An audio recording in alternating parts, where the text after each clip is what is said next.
Matamgi Manipuri Wari channel asibu tambiriba khwaipom namakpo taramnok jeri. Ngasisu mahausango 21st Centurygi Machaibemma Nungcthoi soba tangkak amok putuna lagjeri. Mayam punna taminarasi. Piyainu makok to hairadu no kamle. Sokteda. Ado Machaibemma nam ado gam sauri sibu kaigino. Aidi wakalam taba ngamzadri. Jinglay mado singthanu de ngai.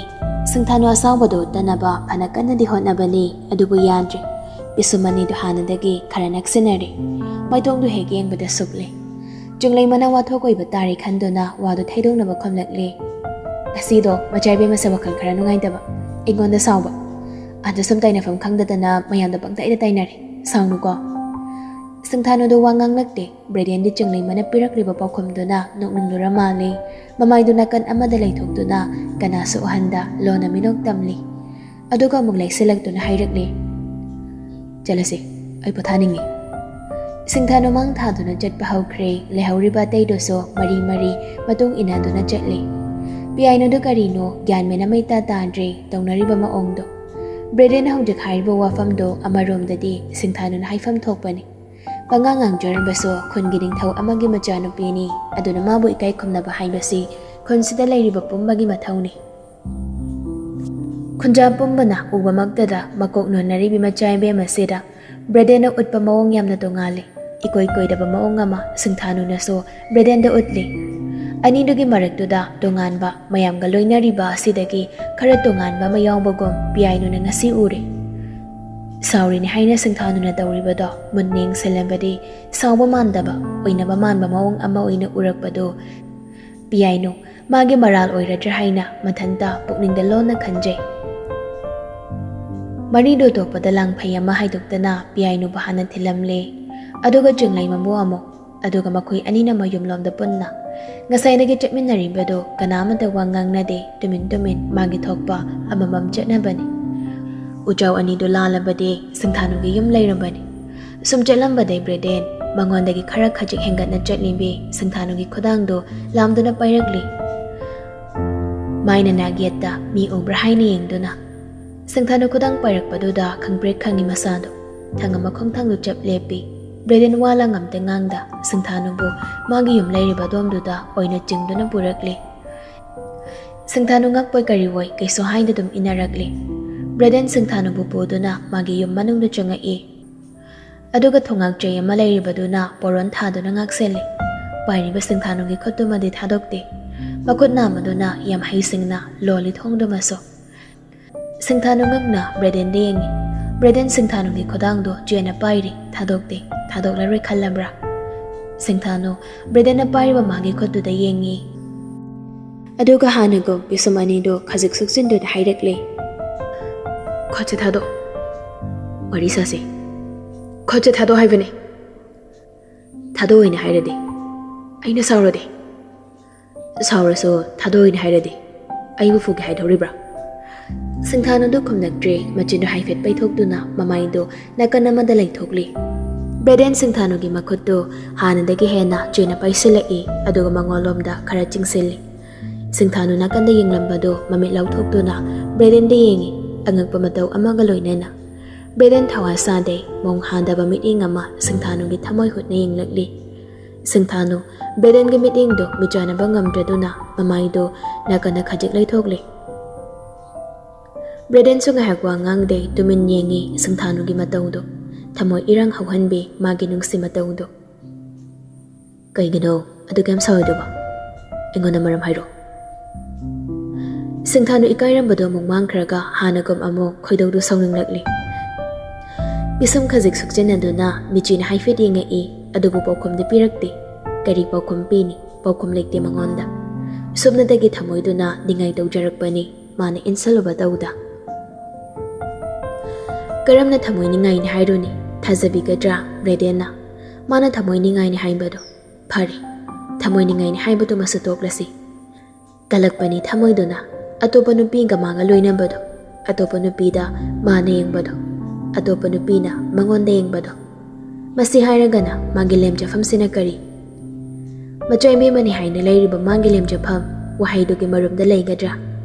Nung siningay tawragliba dugo team na bahot na bada Machaibemma ama oibagi lemjadaba pumba thadokpa taribra Braden mamaido khara non tharakduna Singthanugi mai manakta non thadun hairakle Sokpagi mahon pokhumoina piro Jina thongna haibadone aina daningise Suklaga yengbadunati aina yengningise Pokhumoina piro sana Singthanu Sauningambagi mami ama maithongda tarambado kadomdagino khangde Bredena khangna naksalakpaduda mihondo araiba makai hauna jongkhalai mamit aniduna tathak Breden dengladuna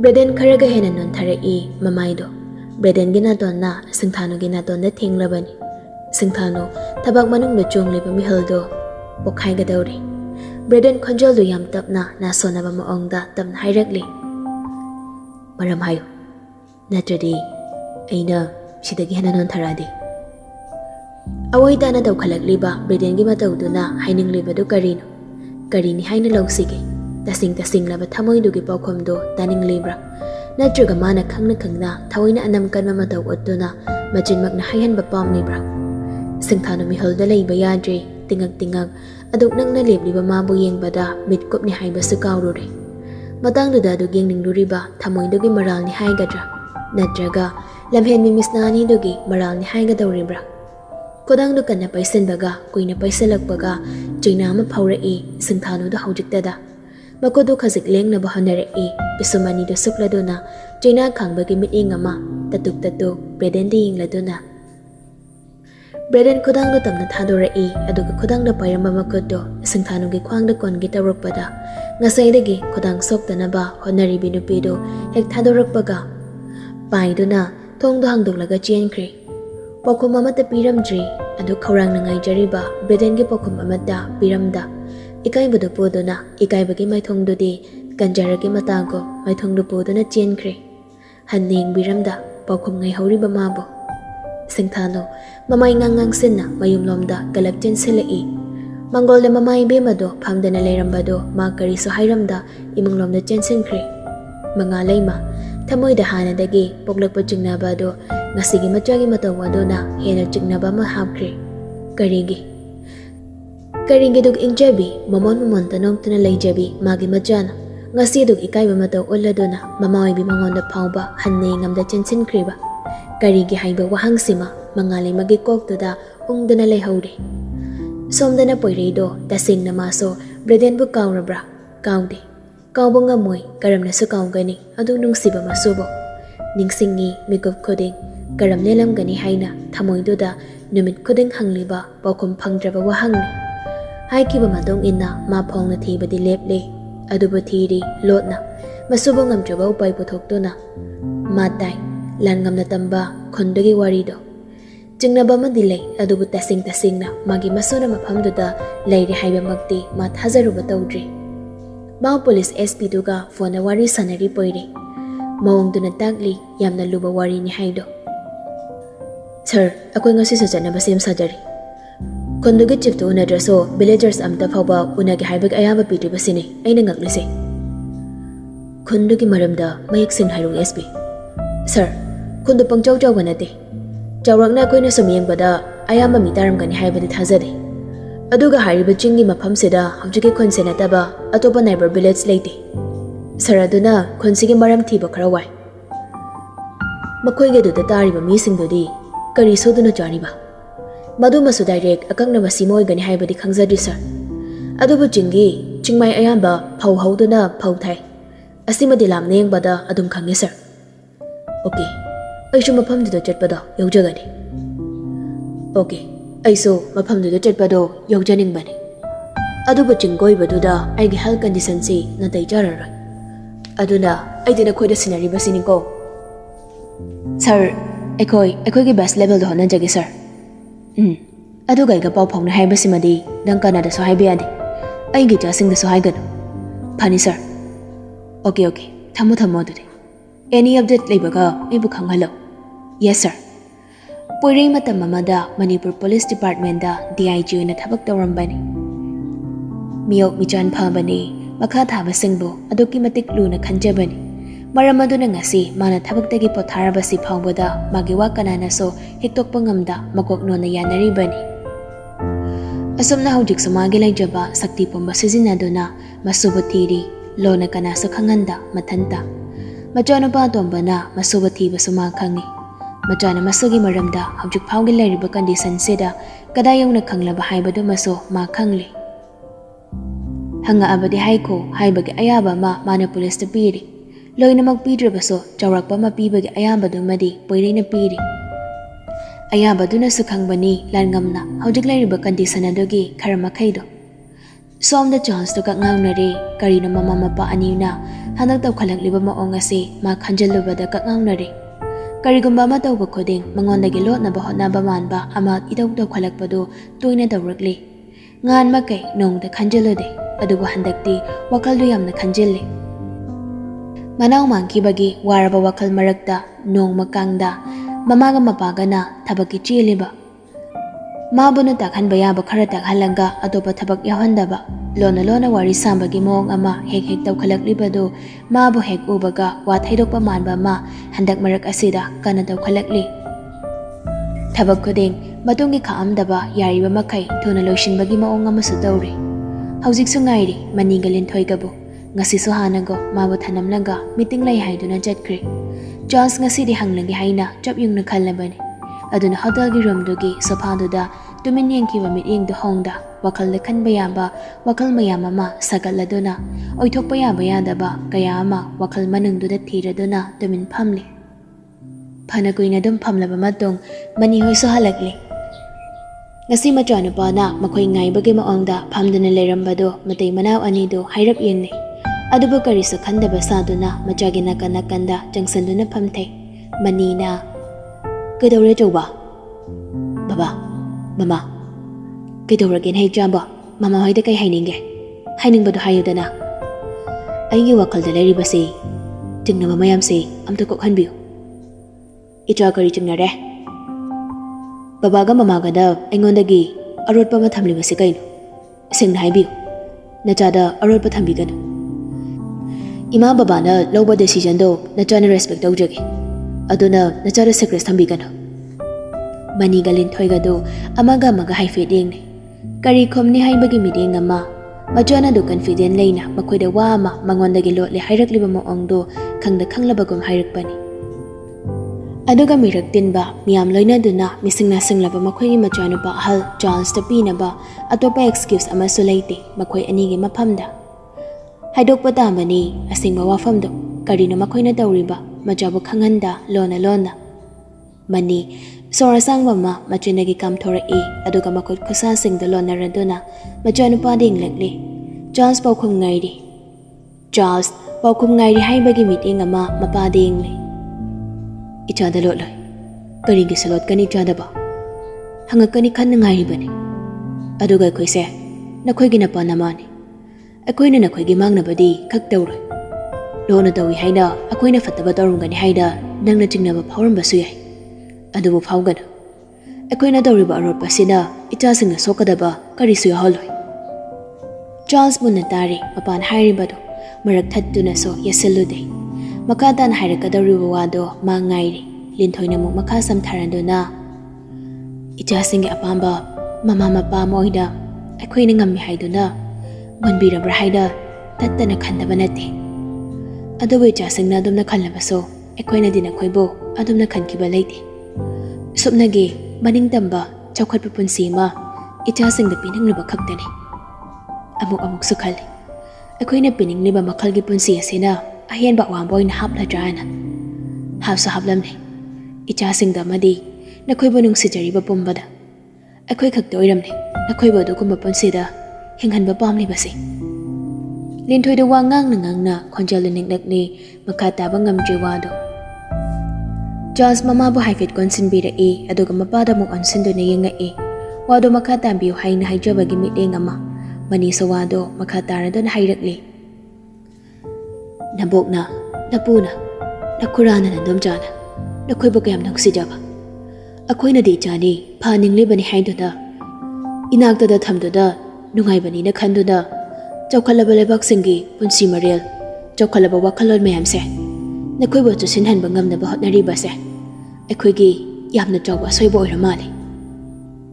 ꯑꯩꯈꯣꯏꯃꯛꯅ ꯄꯣꯛꯆꯕ ꯏꯆꯥꯒꯤ ꯑꯄꯥꯝꯕꯕꯨ ꯅꯝꯁꯤꯟꯗꯨꯅ ꯊꯝꯂꯒ ꯅꯨꯡꯉꯥꯏꯕ ꯄꯤꯔꯤꯕꯅꯤ ꯍꯥꯏꯅ ꯂꯩꯔꯨꯕ ꯑꯩꯈꯣꯏꯒꯤ ꯑꯆꯧꯕ ꯑꯁꯣꯏꯕꯅꯤ ꯕꯕꯥ ꯅꯆꯥ ꯒ꯭ꯌꯥꯟ ꯇꯥꯕ ꯉꯝꯗ꯭ꯔꯦ ꯀꯔꯤꯅꯣ ꯕꯕꯥꯒ ꯏꯃꯥꯒꯗ ꯍꯥꯏꯔꯤꯕ ꯃꯌꯥꯝꯁꯤꯕꯣ ꯅꯆꯥꯕꯨ ꯋꯥꯈꯜ ꯑꯃꯗ ꯇꯥꯍꯟꯕꯤꯌꯨ ꯃꯇꯝ ꯀꯨꯏꯅ ꯊꯃꯣꯏꯅꯨꯡꯗ ꯐꯝꯖꯤꯟꯗꯨꯅ ꯊꯝꯂꯨꯔꯕ ꯃꯌꯣꯜ ꯆꯣꯡꯍꯟꯗꯨꯅ ꯑꯅꯛꯄꯗ ꯂꯩꯔꯤꯕ ꯀꯅꯥꯗ ꯎꯠꯊꯣꯛꯀꯤ ꯉꯝꯃꯨꯗ꯭ꯔꯕ ꯃꯁꯛ ꯑꯃ ꯉꯁꯤꯗꯤ ꯃꯆꯥꯅꯨꯄꯥ ꯆꯥꯔꯜꯁꯅ ꯍꯣꯒꯥꯏꯗꯨꯅ ꯃꯌꯣꯜ ꯆꯣꯡꯍꯜꯂꯔꯤ ꯃꯅꯤ ꯋꯥꯈꯜꯗ ꯑꯃꯗꯤ ꯊꯃꯣꯏꯗ ꯂꯩꯔꯝꯕ ꯑꯔꯣꯠꯄ ꯄꯨꯝꯕ ꯑꯃꯗ ꯆꯤꯊꯗꯅ ꯃꯆꯥꯗ ꯐꯣꯡꯗꯣꯔꯛꯄꯅꯤ ꯃꯆꯥꯅ ꯍꯪꯈꯤꯕ ꯋꯥꯍꯪ ꯈꯛꯀꯤ ꯄꯥꯎꯈꯨꯝ ꯅꯠꯇꯅ ꯋꯥꯗꯨ ꯃꯈꯥ ꯁꯝꯊꯔꯗꯨꯅ ꯍꯥꯏꯔꯛꯂꯤ ꯅꯄꯨꯍꯣꯏꯗ ꯀꯌꯥꯝ ꯋꯥꯔꯝꯒꯅꯤ ꯊꯃꯣꯏꯗꯨꯗ ꯃꯆꯥ ꯃꯃꯧ ꯑꯩꯈꯣꯏꯕꯨ ꯀꯌꯥꯝ ꯋꯥꯔꯧꯔꯝꯒꯅꯤ ꯃꯁꯨ ꯄꯨꯝꯅꯃꯛ ꯃꯈꯣꯏꯗꯒꯤ ꯂꯥꯞꯅ ꯊꯝꯃꯤ ꯍꯥꯏꯗꯨꯅ ꯃꯤꯅꯨꯡꯁꯤ ꯌꯥꯎꯔꯤꯕ꯭ꯔꯥ ꯑꯩꯈꯣꯏꯁꯦ ꯃꯃꯥ ꯃꯄꯥꯒꯤ ꯑꯋꯥꯕ ꯎꯕ ꯉꯝꯗꯕ ꯃꯈꯜꯒꯤ ꯃꯆꯥ ꯍꯥꯏꯕꯗꯣ ꯑꯩꯈꯣꯏ ꯑꯣꯏꯔꯕꯅꯤ ꯑꯗꯨꯛ ꯐꯠꯇꯕ ꯃꯆꯥ ꯑꯩꯈꯣꯏꯕꯨ ꯎꯕꯗ ꯍꯔꯥꯎ ꯍꯔꯥꯎ ꯀꯧꯔꯤꯕ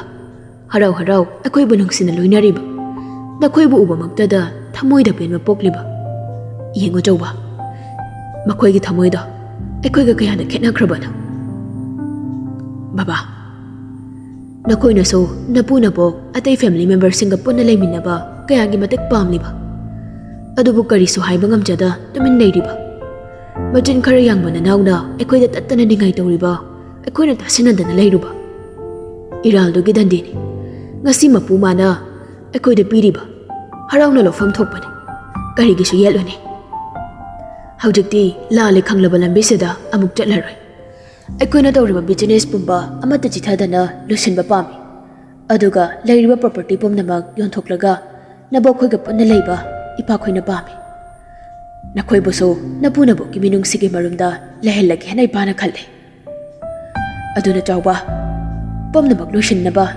ꯅꯃꯥꯒꯩꯒꯅ ꯁꯤꯟꯕꯅꯤ ꯏꯆꯥꯕꯨ ꯏꯄꯥꯒꯤ ꯋꯥꯐꯝꯁꯤꯗ ꯌꯥꯅꯤꯡꯗꯕ ꯂꯩꯕ꯭ꯔꯅꯦ ꯆꯥꯔꯜꯁ ꯃꯄꯥꯒꯤ ꯋꯥꯔꯤꯗ ꯃꯄꯤ ꯇꯥꯔꯕꯅꯤ ꯂꯤꯟꯊꯣꯏꯁꯨ ꯀꯨꯏꯅ ꯀꯞꯂꯨꯗ꯭ꯔꯕ ꯃꯇꯨꯡ ꯉꯁꯤꯗꯤ ꯅꯧꯍꯧꯅꯅ ꯑꯃꯨꯛ ꯀꯞꯂꯕꯅꯤ ꯆꯥꯔꯜꯁ ꯃꯃꯥꯕꯨ ꯀꯣꯂꯝ ꯑꯗꯨ ꯊꯥꯗꯣꯛꯂꯒ ꯃꯄꯥꯕꯨ ꯆꯦꯅ ꯀꯣꯜꯂꯛꯂꯤ ꯑꯗꯨꯒ ꯃꯄꯥꯒꯤ ꯃꯊꯥꯗ ꯑꯉꯥꯡ ꯃꯆꯥꯒꯨꯝ ꯃꯈꯣꯜ ꯊꯣꯛꯅ ꯀꯞꯊꯣꯔꯛꯂꯤ ꯀꯞꯅ ꯀꯞꯅꯁꯨ ꯍꯥꯏꯔꯛꯂꯤ ꯕꯕꯥ ꯀꯩꯒꯤ ꯑꯗꯨꯃꯥꯏꯅ ꯈꯟꯕꯅꯣ ꯕꯕꯥꯒ ꯃꯃꯥꯒꯅ ꯄꯣꯛꯄꯤꯕꯒꯤ ꯑꯩꯈꯣꯏ ꯍꯤꯡꯕ ꯐꯪꯖꯕꯅꯤ ꯀꯅꯥꯁꯨ ꯋꯥꯔꯧꯔꯣꯏ ꯀꯅꯥꯁꯨ ꯕꯕꯥ ꯍꯣꯏꯗ ꯋꯥꯔꯧꯔꯣꯏ ꯑꯩꯈꯣꯏꯅ ꯉꯁꯤ ꯑꯁꯣꯝꯗ ꯍꯤꯡꯕ ꯐꯪꯖꯔꯤꯕꯁꯦ ꯕꯕꯥ ꯃꯃꯥ ꯑꯅꯤꯒꯤ ꯃꯄꯥꯜꯗꯅꯤ ꯂꯤꯟꯊꯣꯏꯁꯨ ꯃꯈꯣꯜ ꯊꯣꯛꯅ ꯀꯞꯂꯛꯂꯤ ꯃꯅꯤꯁꯨ ꯀꯞꯂꯤ ꯃꯃꯥ ꯃꯆꯥ ꯃꯄꯥ ꯉꯁꯤꯗꯤ ꯄꯨꯟꯁꯤꯒꯤ ꯑꯍꯥꯟꯕ ꯑꯣꯏꯅ ꯄꯤꯔꯥꯡꯒꯤ ꯏꯄꯥꯛꯇ ꯄꯨꯟꯅ ꯆꯣꯡꯊꯥꯗꯨꯅ ꯏꯔꯣꯏꯃꯤꯟꯅꯔꯤ ꯄꯦꯅ ꯏꯔꯣꯏꯔꯒꯦ ꯈꯜꯂ ꯃꯥꯜꯂꯦ ꯏꯄꯥꯛꯇꯨꯗꯒꯤ ꯀꯥꯈꯠꯂꯁꯤ ꯍꯥꯏꯅ ꯀꯅꯥ ꯑꯃꯠꯇ ꯍꯥꯏꯅꯕ ꯇꯧꯗ ꯄꯦꯅ ꯁꯥꯟꯅꯈ꯭ꯔꯦ ꯏꯄꯥꯛꯇꯨꯗ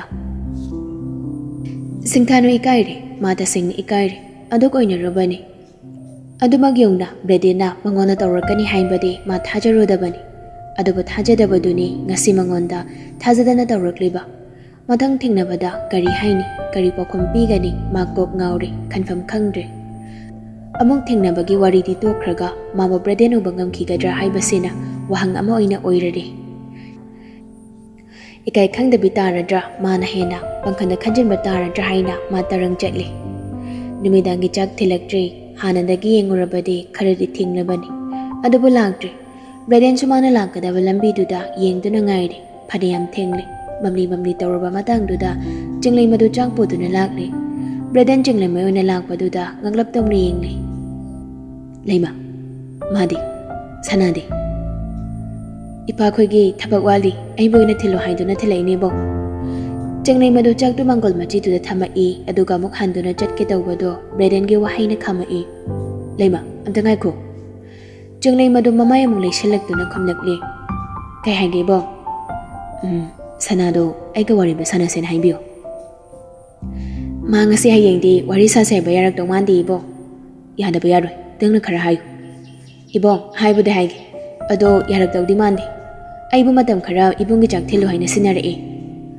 ꯑꯩꯗꯤ ꯃꯥꯅ ꯆꯥꯛ ꯊꯤꯜꯂꯛꯇ꯭ꯔꯤꯈꯩ ꯑꯩ ꯆꯥꯛ ꯆꯥꯔꯣꯏ ꯍꯥꯏꯅ ꯅꯪꯅ ꯈꯔ ꯇꯝꯕꯤꯌꯨ ꯅꯤꯡꯉꯥꯏ ꯇꯧꯒꯅꯨ ꯏꯕꯣꯡ ꯃꯥꯅ ꯅꯤꯡꯉꯥꯏ ꯇꯧꯔꯤꯗꯤ ꯑꯩꯅ ꯅꯠꯇꯦ ꯆꯤꯡꯂꯩ ꯃꯗꯨ ꯈꯨꯝꯂꯛꯇ꯭ꯔꯤ ꯀꯔꯤꯕꯨ ꯍꯥꯏꯔꯨꯅꯤ ꯑꯅꯤꯗꯨꯒꯤ ꯃꯇꯧꯗꯨꯗ ꯃꯥꯁꯨ ꯋꯥꯔꯤ ꯄꯨꯝꯕ ꯁꯤꯡꯊꯥꯅꯅ ꯇꯝꯗꯨꯅ ꯇꯥꯔꯕꯅꯤ ꯄꯨꯝꯅꯃꯛ ꯈꯪꯂꯒ ꯂꯥꯛꯂꯤꯕꯅꯤ ꯕ꯭ꯔꯦꯗꯦꯟꯒꯤ ꯅꯥꯛꯇ ꯑꯃꯗꯨꯅ ꯂꯩꯍꯧꯔꯤꯕꯗꯣ ꯍꯧꯖꯤꯛ ꯐꯥꯎꯕ ꯏꯀꯥꯏꯕ ꯀꯣꯛꯍꯧꯗ꯭ꯔꯤꯕꯅꯤ ꯑꯗꯨꯒ ꯕ꯭ꯔꯦꯗꯦꯟꯅ ꯀꯔꯤꯁꯨ ꯈꯟꯗ ꯁꯤꯡꯊꯥꯅꯨꯕ ꯂꯥꯛꯄ ꯉꯥꯏꯔꯤ Chunglima matangsida Bredenda kari hairuni.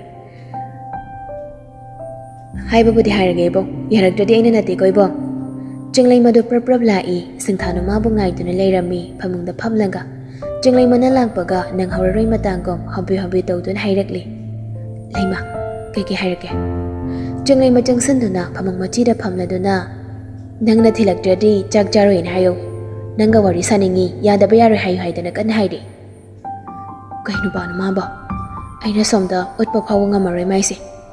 Aduga mana wari saningi ka hairi dubo. Ngaro jalame, laima nangba. Ay karino mahangi, singna kumo singtha. Luthaba midi nga magaloy na nahangag pa wahang ni, Singthano sumunni nga singna kumgi haiba midi nga ma, jungnay mada. Nang ibong da kari kale. Asok tiyan ba wahang sige, Singthano na piga daw riba pao kumsi, aduki matik sangkre. Wakal lalayba, tamoy dalayba pomba, potok na tamuga daw ri, magi marupda. Layma, naksibahay ba do, asiro. Paukom doon na, wahang doon na oy na piragi kanna, pirak libra. Natraga junglay magi paukom taraga, makataba paukom mamapigi kan bagira. Junglay makumlagte, muning lakli. Paukom doon na rin, manapama paukom de, madunat de hay bago. Ay kang di layma. Ay ngonda hawjag pawin basi, karam na dyan na pagdukan ni kang de. Andubo, ay mabo sawbo ngamde. Sawbo gi mahod, isa na kalakwa mapawbo kum daw. Oy na ribra, saw na ribra, itandang jaba wahang ni. Ay na karingi, utloy dabo itaw mapamda utliba, lamlan mamangonda. Lamlan mamabu karigi, tamoy sinapiw hainam, ningay daw ragliba, ay kang di layma. Singtha, wakalkal. Masinataba, hainingay ay gilayti. Aduga nang napari kanam, tanglagba kong tangda, ay na nang mamateng bangani. Adabu kong tangda, tang bahawdringay, hana wakalkal. Singthano, wakal tam na kantarai, manatumin wakal kan bagi maong dalay baduda, jinglay mapamlambadagi hawgalai, aduga hayrakli. Ay jalagi, mahoy jaklama mani. Jinglay masujat kre, Singthano panagoy namang do na pami. Gogta na wakal mayam ama, mamamapagi, magi kunja singi, atay-atayingi. Adubu wakal mayam dugi poloy fam, brede na way bagom, aray bada magi wakal. Amok suning singlai, ngasay lay manahayram bado. Mana jak burag drabadi, jak jari hayawi hayna. Amok sukalagli wakal duda. Tasing na, jak jada na yung ngaram daw rin bra. Natsaga, ay mulag na madum hajilin bra. Oy da bangang lam gadra ni mama. Tasa dida. Tasing na jak jaram drabadi, kamain daw ni. So wakal kalambadagi, laybang yarak drado na puk hawgalai, pumamam labani. Mamanga mapagani doso tumkraba mali. Mapanagoy namang duna, wakal mayam duna, matamhaw kiba kanghong dabani. Tong do hangdog duna mapana thorai, umamam mamarak duda. Jinpa purabani, adum chatbagi. Aduga mamamarak duda, breden gilari ba mafam dutam na lakli. Yumdo ginaganda ngahag lepi, jang sira, jangoy sira ngahag kanjani. Aduwa jang lagi kanna, patjang lagpada, manggol juri duda, breden do makong yan tado na pamlami. Ngasay jungli manapo kiba jag dumaso, nakanda layri. Nakanda na may namamanga na jagli. May ngal dudagi uba ni, breden bo, tuminluk tado na pamlibado. Singthano tam na jang silag do na, nakanda pamtarai. Breden su kanano kando na yung kalai, adubo kuy na yung ngamde. Mamay do nagiyat duda, patpat hay do na mo, hana gumluk taki, pibam kay handa. Singthano wakal duda kali, karino, sawri brahay do na. Aduga kari gumba saw boyraga na, kari maram gi saw go dawriba, adu yung na sawpam tokbra. Singthano wahay fam kangde, kari hay ni. Mana nga say chelak ba do, mana yam na lalam brahay na, matanda kanjaragli. Ngayang tumin lay anido, walang ngang na de. Braden sumangag tunon tado na dumag, limay to dayeng to na lay. Hanggat na yung nagte, manang tapam libi do da, michinap hangbo yung nagte. Mataw do na bakat hay lay Singthano bo, kari daw ni, daw fong kangdre. Manang tapam libi mabo, sa kang dabi amagom, han na fangbo yung nagtabado, mataw fong kangde. Singthano, makot dito tam na tanggat do na, Braden gilang jum do ta tamlagli. Braden do kari bo kan bano, mga haifet hay do na, makol kajik thong na no i. Aduga mamay din non kalagda, pairagli ba Singthano gi makot do, magilang jum da gilaw thoragli. Singthanu gyan mangna Bredena tawraklibado mamit lauthokduna yengai angakpa sakfam amada